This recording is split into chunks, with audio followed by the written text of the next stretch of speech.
شعب وياك سير يا المقدم.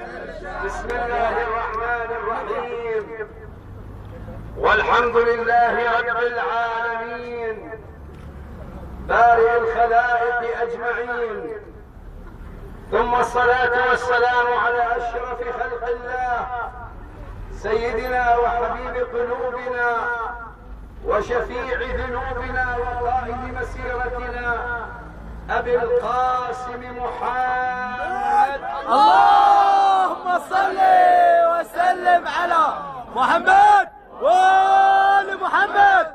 الله بيته الطيبين الطاهرين الميامين المنتجبين الذين أذهب الله عنهم الرجس وطهرهم تطهيرا.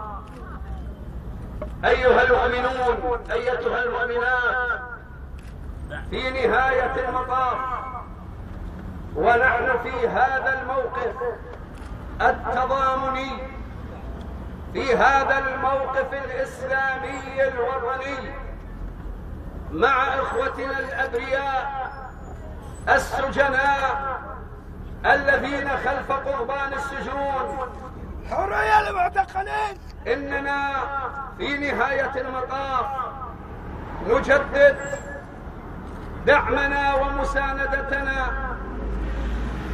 نجدد في نهاية المطاف لهذه المسيرة التي سوف تستمر، المسيرات والاحتجاجات والندوات والصرخات والمواقف الوطنية الأبية بضرورة الإفراج عن إخواننا الأبرياء، ليسمع الداني والقاصي، لتسمع السلطة صرختنا ونداءنا، فلتعلو منا الحناجر، فلترتفع منا الأصوات، فلتنطلق منا هذه الصيحة 3 مرات: معكم معكم يا سجناء، معكم معكم يا سجناء، معكم معكم يا سجناء، معكم معكم يا سجناء، بارك الله معكم يا سجناء. بارك الله فيكم، آجركم الله.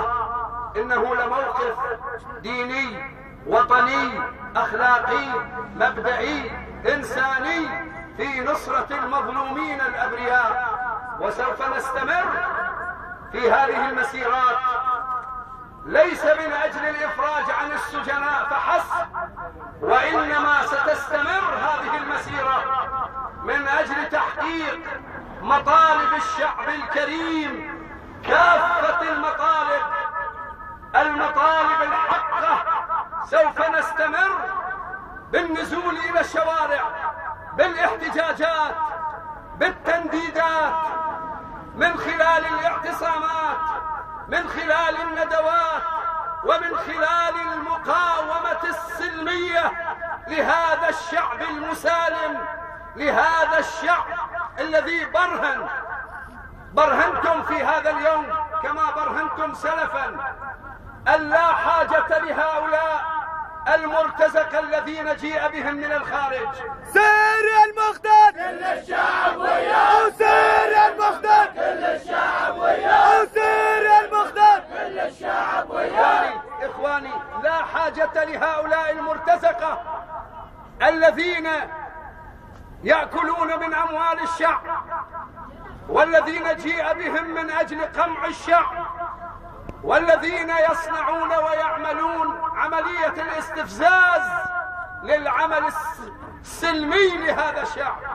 أقول برهنا سلفا ونبرهن لاحقا، إننا معارضة سلمية، إننا معارضة أبية، إننا معارضة إسلامية وطنية تطالب بتحقيق العدالة في هذا الوطن. إخواني، لا يفوتني في نهاية المطاف وأنا أتقدم إلى كل الإخوة الحاضرين والأخوات الحاضرات، أثمن وأشكر لكم هذا الموقف، وأتمنى المزيد والاستمرار.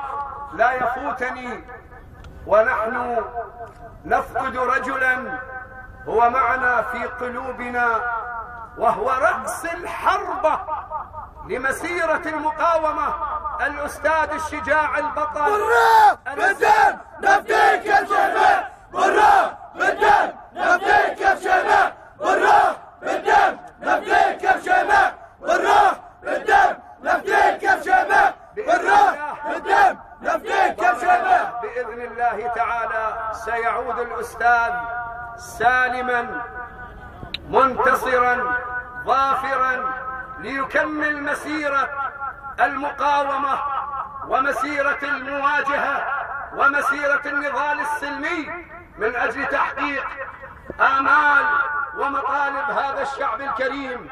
في نهاية المطاف أشكر الجميع وبالخصوص العلماء الفضلاء الأجلاء والرموز الوطنية الذين شاركونا وإخواننا وأخواتنا، وإلى المزيد.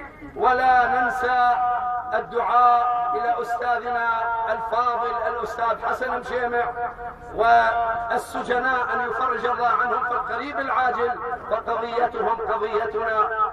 لا بأس أن نختم المسيرة بهذه الكلمات من الدعاء. اللهم